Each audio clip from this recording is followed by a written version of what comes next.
The US economy and stock market are making a comeback that has surprised a lot of people. Like comic book hero Captain America, the US is taking on the enemy forces of deflation and recession and coming out on top. So far this year, the Dow Jones Industrial Average Index has soared 10% to reach an all-time high. This gain has been matched by the more broadly based S&P 500 index to show it's not a fluke. That's an impressive performance, but that's just the local dollar return that US investors have got. UK investors with money and funds based in pounds or sterling have potentially done much better than this.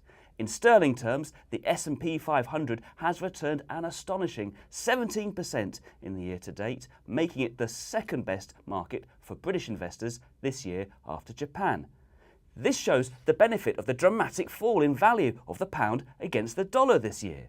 The strong dollar has amplified the returns from the US stock market for British investors. The dollar is strong because of the clear signs of a deepening economic recovery 4 years after the financial crisis. It's all a sea change in sentiment from 2 months ago when President Obama warned everyone about the impact of government spending cuts known as sequestration. There's a bit of a glass half empty, glass half full analogy going on here. The sequestration spending cuts are set to reduce US economic growth by 0.5% this year.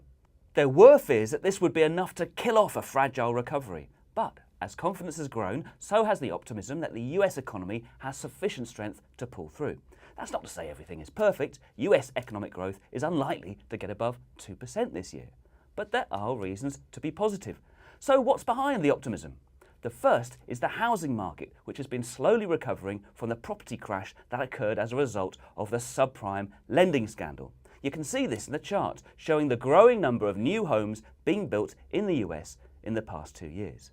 Secondly, US companies are hiring, with unemployment falling to a 4-year low of 7.7% in February. Meanwhile, Ben Bernanke, chairman of the US Federal Reserve, the country's central bank, has said he will keep printing money and maintain interest rates at a low level until unemployment hits 6.5%. This soothes fears that the Fed could have withdrawn its emergency support before the US economy was properly healed.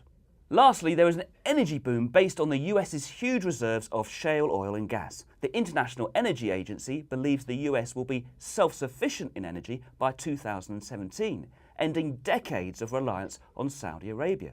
A supply of cheap energy is a huge advantage for US companies. It is one reason why some manufacturers have begun to bring back overseas operations to the US.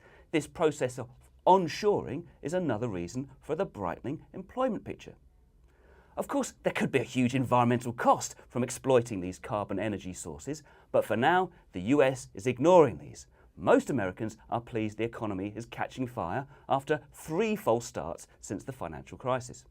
Inflation is a worry because of all the Fed's money printing, but another advantage of the energy boom is that it could put a brake on rising consumer prices. There is a big danger of complacency in all of this, so it's important not to get carried away.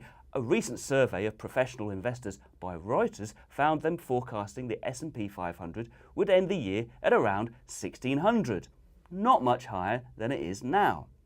And there is still the potential for share price to fall when the spending cuts really hit in the second quarter of the year.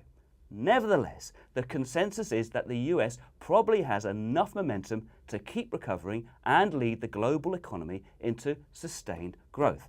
And that is good news for investors in the long term.